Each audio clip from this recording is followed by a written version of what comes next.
तमिलनाडु के कुंभकोणम इलाके में एक छोटे से कमरे में एक लड़का सो नहीं पा रहा है। जब फाइनली उसको आंख लगती है तो उसके सपने में नमगिरी माता आती है। वो माता जिनकी पूजा हर दिन लड़के की माँ करती है। देवी माँ लड़के से बात करती है एक अजीब भाषा में, मैथमेटिक्स की भाषा। देर रात लड़का सडनली उठता है, अपनी स्लेट निकालता है और लिखने लग जाता है। ये छोटा सा लड़का ऐसी इक्वेशंस लिख रहा है जिनको कई लोग समझ भी नहीं सकते। लड़का ये किसी को एक्सप्लेन नहीं कर सकता कि फॉर्मूलाज आ कहाँ से रहे। वो मानता है कि देवी माँ खुद उसको ये फॉर्मूलाज बता रही, और इसी विश्वास के साथ ये छोटा सा लड़का तमिलनाडु में अपने कमरे से दुनिया की सबसे जानी मानी यूनिवर्सिटी में कदम रखता है। लड़के का नाम है श्रीनिवास रामानुजन। इस लड़के की कोई फॉर्मल एजुकेशन नहीं है, पर फिर भी वो one of the world's greatest mathematicians बनता है। आइजैक न्यूटन और चार्ल्स डार्विन के साथ उसका नाम लंदन की रॉयल सोसाइटी में शामिल किया जाता है। पर ये होता कैसे है? This is the story of Ramanujan, the man who knew infinity. अब आगे बढ़ने से पहले I want to tell you about our today's sponsor that promises to make your writing better. कई बार आप राइटिंग करना चाहते हो, आपके दिमाग में कुछ है पर आप उसको लिख नहीं पाते। ऐसी प्रॉब्लम में क्विलबॉट आपकी मदद करेगा। ये एक AI राइटिंग टूल है जो आपकी लाइंस को शार्पर, स्मूदर और ग्रामेटिकली करेक्ट बनाता है। जैसे मान लो कि आप किसी जॉब एप्लीकेशन के लिए कवर लेटर लिख रहे हो, क्विलबॉट आपकी मदद करता है ताकि आप अपनी लाइंस को रीफ्रेज कर पाओ, टोन और फ्लो बेहतर कर पाओ, ताकि इम्पैक्ट ज्यादा हो आपकी राइटिंग। तो बेसिकली जो राइटिंग की रिस्पॉन्सिबिलिटी उस पर क्विलबॉट फोकस करता है, ताकि आप बस कंटेंट पर ध्यान दें। Link is in the description, please check it out. अब आते हैं वीडियो पर वापस। रामानुजन इज ए जीनियस, और इस जीनियस की कहानी स्टार्ट होती है कावेरी नदी के पास एक बहुत छोटे से शहर में। साल है 1887। 19 साल की कोमल तमल मंदिरों में गाना गाती है। उनके पति साड़ी की दुकान में क्लर्क का काम करते हैं और उनको महीने के 20 रुपए मिलते हैं। 22 दिसंबर 1887 को उनका बेटा पैदा होता है। जब रामानुजन 2 साल के होते हैं, उनको स्मॉल पॉक्स हो जाता है। माँ कई प्रार्थना करती है और अपने बच्चे को नीम और हल्दी के पानी से साफ करती है ताकि वो ठीक हो जाए। रामानुजन तो बच जाते हैं, पर उनके 3 भाई बहन की ऐसी किस्मत नहीं है। उनका एक भाई बस 3 महीने की उम्र में मर जाता है, बहन अगले साल, और एक दूसरा भाई अपने पहले साल में ही। बस 2 और भाई मेडिकल दिक्कतों से बच जाते हैं और जिंदगी में रामानुजन का साथ देते हैं। रामानुजन एक छोटे से घर में बड़े होते हैं, उसी मंदिर के पास जहाँ उनकी माँ भजन गाती है। परिवार गरीब है, पर माँ के काम की वजह से उनको आदर मिलता है। अपनी स्कूलिंग रामानुजन करते हैं गांव के एक प्राइमरी स्कूल में, जहाँ वो इंग्लिश, तमिल और मैथ सीखते हैं। छोटी सी उम्र में ही रामानुजन एक आदत डाल देते सवाल पूछने की। दुनिया में पहला आदमी कौन था? बादलों के बीच में डिस्टेंस कितना है? जब टीचर उनके सवालों के आंसर्स नहीं दे पाती तो रामानुजन स्कूल जाना ही छोड़ देते हैं। उनके परिवार को एक कांस्टेबल को बुलाना पड़ता है जो रामानुजन को खींच के स्कूल लेकर जाते हैं। 10 साल की उम्र में फिर वो टाउन हाई स्कूल जाने लग जाते हैं, जहाँ उनकी मैथमेटिक्स की सुपर पावर क्लियर होती है। अब जहाँ स्कूल में वो मैथ सीख रहे हैं, घर में वो रामायण और महाभारत के बारे में सीखते हैं अपनी माँ से। उनकी माँ मानती है कि रामानुजन का दिमाग देवी नमगरी की देन है। देवी माँ उनके सपनों में आती है और रामानुजन को गाइड करती है। 13 साल की उम्र तक रामानुजन अपनी पूरी क्लास से आगे हैं। वो ट्रिग्नोमेट्री सीखते हैं, कई कॉम्प्लेक्स प्रॉब्लम्स खुद सॉल्व करते हैं और सारे रिजल्ट्स अपनी नोटबुक में लिखने लग जाते हैं। वो और दूसरे बड़े स्टूडेंट से उनकी बुक्स बोरो करते हैं और एडवांस कॉन्सेप्ट्स को खुद ही सीख लेते हैं। 1903 में वो एक किताब डिस्कवर करते हैं जो उनकी जिंदगी बदल देती है, A Synopsis of Elementary Results in Pure and Applied Mathematics। ऐसी किताब रामानुजन ने कभी पढ़ी नहीं है। इस किताब में 5000 थ्योरम्स हैं, पर कोई प्रूफ नहीं है, जिसका मतलब है कि रामानुजन को एक चैलेंज मिल जाता है ये सारे थ्योरम्स और फॉर्मूलाज को प्रूव करने का। ये किताब उनकी ट्रेनिंग ग्राउंड बन जाती है। वो एक रिजल्ट प्रूव करते हैं, अपनी किताब में नोट डाउन करते हैं और फिर अगले फॉर्मूला या फिर थ्योरम पर फोकस करते हैं। उनके एक दोस्त नेविल बताते हैं कि एक फॉर्मूला को प्रूव करते करते उनको दूसरे फॉर्मूलाज दिख जाते हैं, जिनको वो सारे एक नोटबुक में कंपाइल करते हैं। 1 साल के अंदर ही उनकी नोटबुक भर चुकी है और उनको एक इनाम मिलता है। In 1904, at the age of 16, based on his outstanding performance in school, Ramanujan won a scholarship to the government college in Kumbakonam.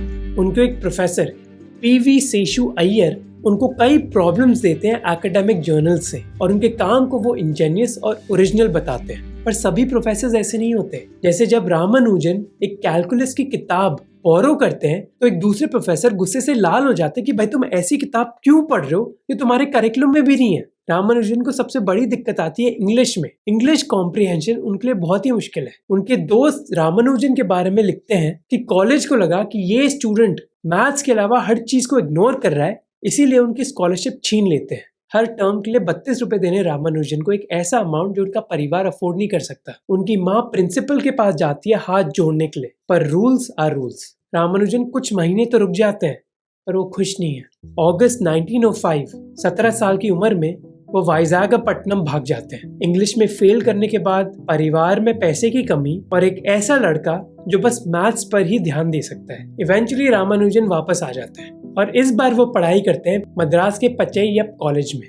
अब इधर रामानुजन की प्रॉब्लम इंग्लिश नहीं है बल्कि फिजियोलॉजी है। उनको बोला जाता है एक जानवर को डाइसेक्ट करने को, पर वो वेजिटेरियन है, इसे वो ये चीज करना ही नहीं चाहते। डाइजेशन पर जब एक टेस्ट होता है तो एक सवाल के लिए वो जवाब लिखते हैं कि सर ये मेरा अनडाइजेस्टेड प्रोडक्ट है आपके डाइजेशन चैप्टर के लिए। वो फिजियोलॉजी के एग्जाम में फेल हो जाते हैं, जबकि मैथ्स का एग्जाम वो आधे घंटे में ही कंप्लीट कर देते हैं। अगले साल वो फिजियोलॉजी का एग्जाम वापस देते हैं और वापस फेल हो जाते हैं। अगले साल वो वापस देते हैं और वापस फेल हो जाते हैं। डिस्पाइट दीज फेलियर्स जो दूसरे मैथमेटिशियंस हैं वो रामानुजन के टैलेंट को रिकॉग्नाइज करते हैं। एक सीनियर प्रोफेसर कई बार उनके साथ प्रॉब्लम सॉल्व करते हैं। पैसे कमाने के लिए वो ट्यूशन देने लग जाते हैं, पर उससे भी काम नहीं होता। उनके एक स्टूडेंट बोलते हैं कि रामानुजन बस इन्फिनिटी के बारे में ही बात करते हैं। मैंने सोचा कि इस ट्यूशन से भला मेरे एग्जाम में मुझे क्या फायदा मिलेगा। ऐसे मोमेंट से हमें पता चलता है कि रामानुजन सोचते कैसे हैं। एक दोस्त के दिमाग में रैंडमली वो कई सवाल पूछते हैं कि ये दीवार कितनी लंबी है।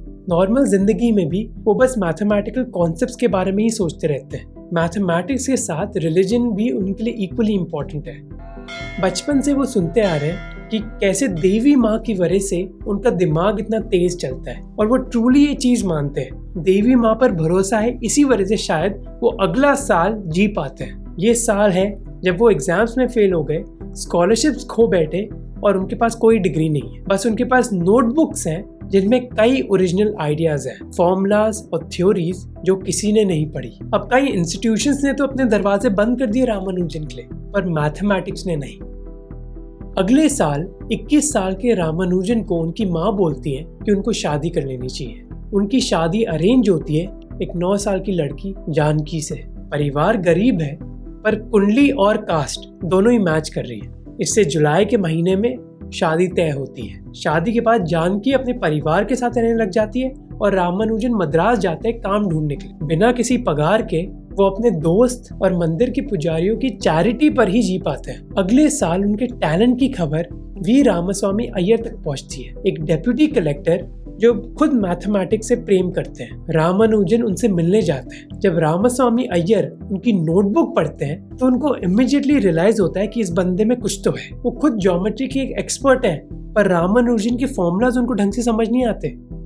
वो रामानुजन क्यों कहते हैं कि मैं तुम्हें कोई छोटी मोटी नौकरी नहीं दूंगा, बल्कि मद्रास की मैथमेटिक्स सोसाइटी में कई लोगों से मिलवाऊंगा, जैसे आर रामचंद्र राव जो इंडियन मैथमेटिकल सोसाइटी के सेक्रेटरी हैं। रामानुजन एक सफेद धोती में अपनी नोटबुक्स के साथ उनसे मिलने जाते हैं। रामास्वामी अय्यर की तरह रामचंद्र राव भी जब उनकी किताबें पढ़ते हैं उनको कुछ समझ नहीं आता, पर उनको ये एहसास जरूर होता है कि ये लड़का एक जीनियस है।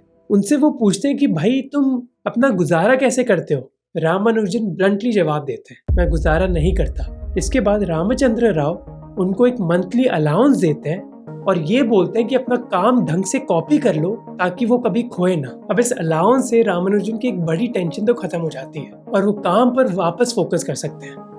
1911 में अपना पहला पेपर पब्लिश करते हैं, some properties of Bernoulli's number, Indian mathematical society के जर्नल में। इस पेपर में बर्नौली नंबर्स के रिलेशनशिप्स के बारे में बात करी जाती है और 18 सेक्शंस हैं। फाइनली मैथमेटिशियंस के बीच रामानुजन को कुछ रिकॉग्निशन मिलता है। उस साल वो ऐसी पब्लिकेशंस जर्नल को भेजते रहते हैं और इंडियन मैथमेटिकल सोसाइटी में वो सबसे क्रिटिकल कंट्रीब्यूटर माने जाते हैं, पर अभी भी वो बेरोजगार ही हैं। रामचंद्र राव के इन्फ्लुएंस से वो मद्रास पोर्ट ट्रस्ट में एक नौकरी के लिए अप्लाई करते हैं। वो चार्टेड अकाउंटेंट को एक लेटर में लिखते हैं कि जिंदगी में कई चैलेंजेस की वजह से उनको कॉलेज की डिग्री नहीं मिली, पर वो अपना सारा समय मैथमेटिक्स पर ही बिताते हैं। प्रेसिडेंसी कॉलेज के एक प्रोफेसर उनके लिए एक रिकमेंडेशन लेटर लिखते हैं कि इस यंग आदमी की एक एक्सेप्शनल कैपेसिटी है। इस लेटर के चलते फाइनली उनको जॉब मिल जाती है महीने के 30 रुपए में। जानकी की भी अब उम्र 13 साल हो गई है, इससे वो रामानुजन के साथ शिफ्ट हो जाती है मद्रास में, जहाँ रामानुजन रात या दिन पूरी टाइम काम करते हैं। जानकी घर का काम समेटती है। जब वो उनसे पूछती कि तुम कर क्या रहे हो, तो वो बोलते मैं नंबर्स के बारे में सोच रहा हूँ। पोर्ट ट्रस्ट ज्वाइन करने के ही बाद मद्रास के एजुकेटेड सोसाइटी में रामानुजन मानो तहलका मचा देते हैं। अब रामानुजन की जिंदगी बहुत अलग है। उनके कई फैंस हैं, उनको रेगुलर तनख्वाह मिल रही है और उनके पास टाइम भी है मैथ्स के बारे में सोचने का। पर इंडिया के बाहर लोग उनके बारे में नहीं जानते। अगले साल तक अपने लंच ब्रेक के दौरान भी रामानुजन बस काम ही करते रहते। पोर्ट ट्रस्ट में एक आदमी आर रामनाथन, जो इंडियन मैथमेटिकल सोसाइटी में वेल कनेक्टेड है, वो रामानुजन को बोलते कि तुम्हें अपना काम इंडिया के बाहर भी शेयर करना चाहिए। रामानुजन बोलते कि इससे क्या फर्क पड़ेगा, जो एस्टैब्लिश्ड स्कॉलर्स हैं वो मुझे कभी क्रेडिट देंगे ही नहीं। पर अल्टीमेटली उनका पर्सपेक्टिव चेंज हो गया। फाइनली 16 जनवरी 1913 को कैम्ब्रिज के ट्रिनिटी कॉलेज में इंग्लिश मैथमेटिशियन G.H. हार्डी और उनके कोलैबोरेटर J.E. लिटिलवुड को एक एनवेलप मिलता है इंडिया से। लेटर में ये लिखा गया है, I beg to introduce myself as a clerk in the Madras Port Trust. I am now about 25 years of age and striking out a new path for myself. I have made a special investigation of divergent series. The results are termed by the local mathematicians as startling. फिर आते हैं 11 page के formulas, elliptic and hypergeometric functions, infinite series, modular expressions और pi को हम कैसे express कर सकते हैं। जैसे वो पार्टीशंस के कॉन्सेप्ट के बारे में बात करते हैं। आप नंबर 5 ले लो। नंबर 5 को आप कितने वेज में एज अ सम एक्सप्रेस कर सकते हो, स्पेशली अगर ऑर्डर मैटर नहीं करता। 5 को हम इन 7 तरीकों से एक्सप्रेस कर सकते हैं। जैसे नंबर बढ़ता है तो ये एक्सप्रेशन और कॉम्प्लेक्स हो जाता है। जैसे 5 को हम 7 तरीकों से एक्सप्रेस कर सकते हैं, 7 को 15 तरीकों से, 10 को 42 और 200 को करीब 4 ट्रिलियन तरीकों से। रामानुजन अपने लेटर में इन्हीं पार्टीशंस के बारे में बात करते हैं कि हम कैसे एक बड़े नंबर को डिफरेंट पार्टीशंस में डिवाइड कर सकते हैं। अब अपने लेटर में रामानुजन इतनी इंसाइट्स और आइडियाज तो देते हैं, पर उनके पास कोई प्रूफ नहीं है। लेटर में वो बस रिजल्ट्स लिखते हैं। जबकि हार्डी और लिटिलवुड, जो अपने दौर के लीडिंग मैथमेटिशियंस हैं, वो अपने काम में एक्सप्लेनेशंस के बारे में माने जाते हैं। वो सबसे पहले सोचते हैं कि यार कोई ये हमारे साथ मजाक कर रहा होगा। पेजेस में कोई ऑर्डर नहीं है, कई नए सिंबल्स यूज करे गए हैं, जो रिजल्ट्स भी हैं वो बिना एक्सप्लेनेशन के दिए गए हैं। पर जैसे हार्डी इस लेटर को ढंग से पढ़ते हैं, उनका एक्सप्रेशन चेंज हो जाता है। कई रिजल्ट्स फेमिलियर हैं, जबकि कई रिजल्ट्स पूरी तरह नए हैं। ऐसे रिजल्ट्स जिनके बारे में यूरोपियन मैथमेटिशियंस ने सोचा भी नहीं है। हार्डी पूरी तरह सरप्राइज्ड है। कुछ ही दिन में हार्डी रामानुजन के लेटर को रिप्लाई करते हैं। I had never seen anything in the least like them before. A single look at them is enough to show that they could only be written down by a mathematician of the highest class. Ramanujan इसको पढ़ के बहुत खुश होते हैं और फिर अपने लेटर में लिखते हैं, I have found in you a friend who views my labors sympathetically. Hardy और रामानुजन कई लेटर्स एक्सचेंज करते हैं और हार्डी मद्रास में अपने कई कोलीग्स को बोलते हैं कि प्लीज तुम एक बार रामानुजन से मिलो। इनमें से एक है E.H. नेविल, जो कैम्ब्रिज में एक लेक्चरर है और जो उस साल इंडिया जाने ही वाले होते हैं।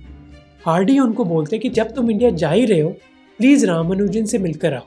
जब नेविल मद्रास पहुंचते हैं, वो पोर्ट ट्रस्ट जाते हैं रामानुजन को ढूंढने के लिए। उनको बताया गया था कि एक्सेप्शनल मैथमेटिशियन के बारे में, पर रामानुजन में उनको एक बहुत सिंपल आदमी दिखता है जिसने एक वाइट धोती पहनी हुई है और मानो वो पेपर्स के बीच में छुपा हुआ है।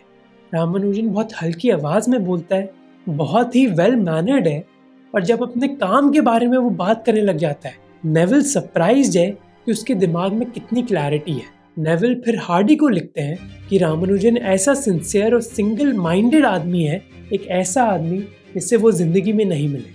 नेविल हार्डी को बोलते हैं कि तुम्हें किसी भी तरह रामानुजन को कैम्ब्रिज लाना होगा। इसको सुनते ही हार्डी एडमिनिस्ट्रेटिव प्रोसेस स्टार्ट करते हैं ताकि रामानुजन कैम्ब्रिज यूनिवर्सिटी आ सके। इस चीज़ में यूनिवर्सिटी ऑफ मद्रास हेल्प करती है। उनकी साल की 60 पाउंड रिसर्च स्कॉलरशिप उनको देती है ताकि रामानुजन बस मैथ्स पर फोकस कर सके। हार्डी फाइनली रामानुजन के लिए एक इनविटेशन तैयार करते हैं ट्रिनिटी कॉलेज में।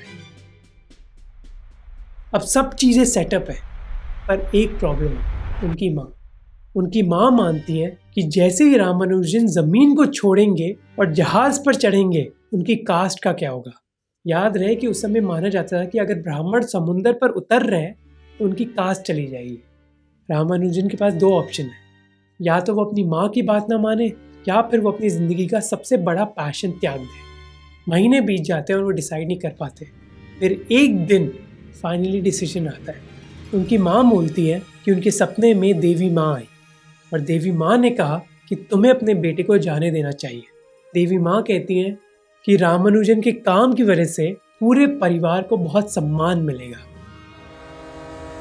और इसी आशीर्वाद के साथ 17 मार्च 1914 को रामानुजन मद्रास हार्बर में एक जहाज चढ़ते हैं अपनी नोटबुक्स, कुछ कपड़े और चावल के साथ जो उनकी माँ और पत्नी ने उनके लिए पैक करे। वो मंदिर में प्रार्थना करते हैं और फिर देश छोड़कर एक ऐसी यूनिवर्सिटी में चले जाते हैं जो उनकी ज़िंदगी बदल देती है।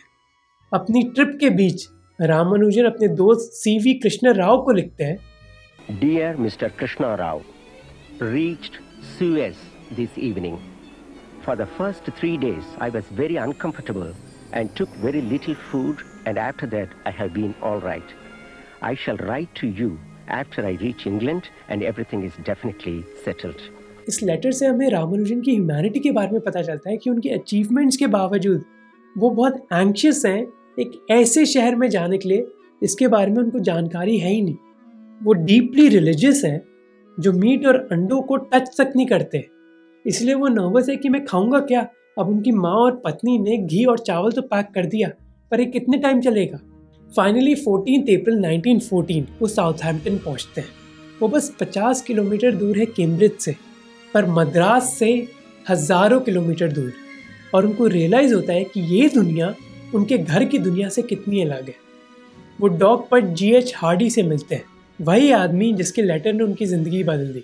अब हार्डी के कई ब्राइट स्टूडेंट्स हैं, पर कोई भी रामानुजन की तरह नहीं है। रामानुजन पोलाइट है, एंग्शियस है और इंग्लैंड की ज़िंदगी के बारे में उनको कोई आइडिया नहीं है। हार्डी रामानुजन के बारे में लिखते हैं कि वो एक शाय आदमी है, मानो एक स्कूल बॉय की तरह, पर उनकी आंखों में एक चमक है मानो एक ऐसी आदमी की जिसने इन्फिनिटी देखी हो। लंदन पहुंचते ही रामानुजन अपने दोस्त कृष्ण राव को वापस एक लेटर लिखते हैं। My dear Krishna Rao, please excuse me for the long delay in writing to you. Now I am somewhat accustomed to the living here. Till now, I did not feel comfortable, and I would often think, why had I come here? It is due to the difficulty of getting proper food. Had it not been for the good milk and fruits here, I would have suffered more. Cambridge के Trinity college में रामानुजन को एक कमरा मिलता है जहाँ एक fire place है, छोटा सा बिस्तर और एक खिड़की। पर इतनी सर्दी में ना रामानुजन को ब्लैंकेट्स यूज़ करनी आती और ना फायर प्लेस यूज़ करनी। एक बंगाली स्टूडेंट जब उनके कमरे में जानते तो वो देखते हैं कि रामानुजन के पास इतनी सारी ब्लैंकेट्स थी, पर उसको कोई आइडिया नहीं था कि इनको यूज़ कैसे करना है। अब डेली लाइफ के चैलेंजेस तो एक तरफ है, पर दूसरी तरफ रामानुजन बहुत खुश हैं क्योंकि वो फाइनली मैथ्स सीख सकते हैं। उनको कोई क्लरिकल काम नहीं करना और रेगुलरली उनको स्कॉलरशिप से पैसा भी मिल रहा है। इसके साथ उनको यूनिवर्सिटी लाइब्रेरी की फुल एक्सेस मिल गई है। इसका मतलब है कि रामानुजन पूरे दिन पढ़ सकते हैं, सोच सकते हैं और काम कर सकते हैं। हर सुबह हार्डी और रामानुजन मिलते और हार्डी बोलते कि रामानुजन के साथ काम करना was the most singularly happy collaboration of my life. Ramanujan कई पेपर के पेजेस भर देते इक्वेशंस के साथ और फिर हार्डी उनसे प्रूफ्स, आइडेंटिटीज और एक्सप्लेनेशंस के बारे में पूछते। This partnership was made in heaven, क्योंकि एक तरफ रामानुजन इंट्यूटिव है जबकि दूसरी तरफ हार्डी यूरोपियन ट्रेडिशन से ट्रेंड है जहाँ प्रूफ्स और प्रिसिशन की डिमांड करी जाती है। इससे जहाँ रामानुजन बस रिजल्ट लिखते, हार्डी रिजल्ट्स के साथ साथ एक्सप्लेनेशन पर फोकस करते। एक बार हार्डी ने पूछा कि भाई तुम रिजल्ट तक पहुंचते कैसे हो बिना किसी एक्सप्लेनेशन लिखकर। तो रामानुजन बोलते हैं कि फॉर्मूलाज मुझे अपने सपने में आते हैं, देवी माँ मुझे बताती है। हार्डी रामानुजन की प्रोडक्टिविटी के बारे में जानकर कितने सरप्राइज थे। पहले साल में इन दोनों आदमियों ने कई पेपर्स पब्लिश करे जिन्होंने नंबर थ्योरी को चेंज कर दिया। उनकी one of the earliest collaboration थी पार्टीशन फंक्शन पर, वही टॉपिक जिसके बारे में रामानुजन ने अपने पहले लेटर में लिखा। उनका जो कंबाइंड रिजल्ट है हार्डी रामानुजन फॉर्मूला, वो आज भी one of the most beautiful achievements माना जाता है मैथमेटिक्स में। जैसे if you want to know कि जो नंबर 100 है वो कितनी तरह लिखा जा सकता है as a sum of positive integers, इसका आंसर 19 करोड़ से ज़्यादा है। अब इस फॉर्मूला से पहले 19 करोड़ तक पहुंचना इतना आसान नहीं था, पर रामानुजन और हार्डी के फॉर्मूला ने इस चीज़ को कैलकुलेट करना बहुत आसान बना दिया। हार्डी खुद लिखते कि कई बार वो रामानुजन की एबिलिटी को ग्रास्प भी नहीं कर पाए। His mind was a repository of formulas, most of them new and quite a number of them true. पर मैथमेटिक्स के अलावा कैम्ब्रिज इतना आसान नहीं था रामानुजन के लिए। उनकी डाइट स्ट्रिक्ट वेजिटेरियन थी, जबकि अभी दुनिया में फर्स्ट वर्ल्ड वॉर चल रही है।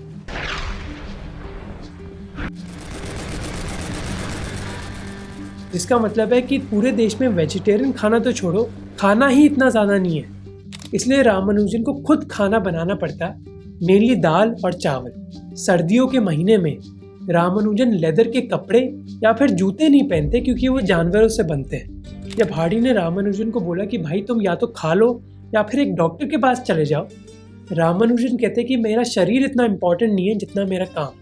क्योंकि वर्ल्ड वॉर चल रही है इसलिए कैम्ब्रिज भी पूरा खाली है, ना कोई स्टूडेंट है और ना फैकल्टी। ट्रिनिटी कॉलेज की कोर्टयार्ड तो एक हॉस्पिटल में तब्दील कर दी गई है। रामानुजन पर बस अपने कमरे के अंदर रहते हैं, पर उनको इतना अकेलापन महसूस नहीं होता। वो अपने फ्रेंड को लिखते हैं कि जिस जगह मैं काम करता हूँ मानो वो देवी माँ का मंदिर है। 1914 और 1916 के बीच रामानुजन की प्रोडक्टिविटी एक्सप्लोड हो जाती है। वो 2 साल में 21 पेपर्स पब्लिश करते हैं, जिनके रिजल्ट्स की वजह से दूसरे मैथमेटिशियंस कई दशक बिजी रहते हैं। यूनिवर्सिटी ऑफ कैम्ब्रिज फिर उनको एक bachelor of arts bye research award करती है, एक ऐसी डिग्री जो उन स्टूडेंट्स को दी जाती है जिन्होंने फॉर्मल एजुकेशन करी है। पर रामानुजन एक एक्सेप्शन है। तो वो आदमी जिसको इंडिया में कोई भी अंडर ग्रेजुएट डिग्री नहीं मिली क्योंकि वो फिजियोलॉजी जैसे सब्जेक्ट्स में फेल हो रहे थे, उनको कैम्ब्रिज यूनिवर्सिटी से bachelor of arts bye research मिलती है। ये हार्डी के लिए भी एक प्राउड मोमेंट है। वो लेटर में लिखते हैं कि रामानुजन मेरी डिस्कवरी थी और मैं अपने आप से बहुत खुश हूँ कि मेरा एक छोटा सा कॉन्ट्रीब्यूशन है एक जीनियस को इस दुनिया में इंट्रोड्यूस करवाने का। जबकि रामानुजन का थॉट प्रोसेस बहुत ही अलग है। वो अपने दोस्त को लिखते हैं कि मेरी तमन्ना है कि मैं भगवान और मैथ्स के करीब रहूं। एक ऐसा आदमी जो मद्रास पोर्ट ट्रस्ट में क्लर्क था, पूरी दुनिया में one of the brightest mathematicians माना जाता है। पर अगर हम मैथमेटिक्स को साइड में रख दें, इंग्लैंड में बादल छा रहे हैं। फर्स्ट वर्ल्ड वॉर अब कैम्ब्रिज के बहुत करीब है। रामानुजन अकेले अपने कमरे में काम करते हैं, पर क्लियरली वो बहुत कमजोर हो गए और रात भर खांसते हैं। अपने दोस्तों को वो बताते हैं अपने बुखार, कमजोरी और खाने की तड़प के बारे में। My dear Ramalingam, the whole of last night I had fever and my temperature this morning was about 102 degrees. The old cook has left this place the day before yesterday. The present cook spoiled all the appalappu by scorching some of them and leaving some raw. Yesterday I had no dinner at all. क्योंकि वो vegetarian है, इससे वो अपने धर्म के तो बहुत पास हैं, पर इंग्लैंड में वो इसी वजह से बहुत आइसोलेटेड भी फील करते हैं। 1916 और 1917 की सर्दी में वो डाइनिंग हॉल तक नहीं जाते, इसके बजाय उनके दोस्त उनके खाने के लिए दूध और फ्रूट्स अरेंज करते हैं। भुखमरी भी सहलेंगे वो, पर मीट को हाथ नहीं लगाएंगे। हार्डी भी वर्ल्ड वॉर की ड्यूटी में बिजी हैं, इस वजह से रामानुजन को इतना टाइम नहीं दे पाते। हार्डी एक लेटर में अपने दोस्त को बताते हैं कि रामानुजन को इंग्लैंड की सर्दी के बारे में कोई आइडिया नहीं था कि ऐसी सर्दी अच्छे को तड़पा देती है। 1917 आते आते रामानुजन की हेल्थ मानो रॉक बॉटम है और हार्डी बहुत चिंता में है। हार्डी अभी भी रामानुजन की नोटबुक्स और फॉर्मूला से बहुत इम्प्रेस्ड है, पर वो आदमी जो इस फॉर्मूलाज को लिख रहा है वो बहुत कमजोर है। हार्डी मानते हैं कि रामानुजन को कुछ भी हो सकता है और उनके जाने से पहले वो उनको कुछ रिकग्निशन देना चाहते हैं। इसलिए उनकी मदद से royal society of London Ramanujan को एक फेलो बनाती है। वो पहले इंडियन मैथमेटिशियन है जिनको ये ऑनर मिला है। अब उनको वही अवार्ड मिला है जो लेजेंड्स आइजैक न्यूटन और चार्ल्स डार्विन को मिला था। This is an unbelievable feet, क्योंकि वो लड़का जो तमिलनाडु के एक बहुत छोटे से शहर से आया था और उसके पास कोई फॉर्मल डिग्री भी नहीं थी, उनको वही अवार्ड मिला है जो आइजैक न्यूटन जैसे लोगों को मिला है। हार्डी इतने प्राउड है इस अवार्ड से, मानो कि वो रामानुजन के एक पेरेंट हो, जबकि रामानुजन बहुत ही हम्बल है। वो अपना सर झुकाते हैं और देवी माँ को थैंक करते हैं, पर अब उनका शरीर बहुत कमजोर है। कई बार रामानुजन जमीन पर घायल मिलते हैं। डॉक्टर्स मानते हैं कि उनको टीबी हो गया है, दूसरे लोग मैल न्यूट्रिशन की बात करते हैं। सच्चाई दोनों में। 1918 में उनको लंदन के पास एक अस्पताल में भर्ती किया जाता है। अस्पताल के बिस्तर में भी वो कई नोटबुक्स भरते रहते हैं फॉर्मूलाज से। कुछ फॉर्मूलाज इतने मिस्टीरियस हैं कि मैथमेटिशियन 100 साल बाद भी उनकी कहानी समझ रहे हैं। जब हार्डी रामानुजन से मिलने जाते हैं अस्पताल में, तो उनका मूड वो ठीक करने की कोशिश करते हैं।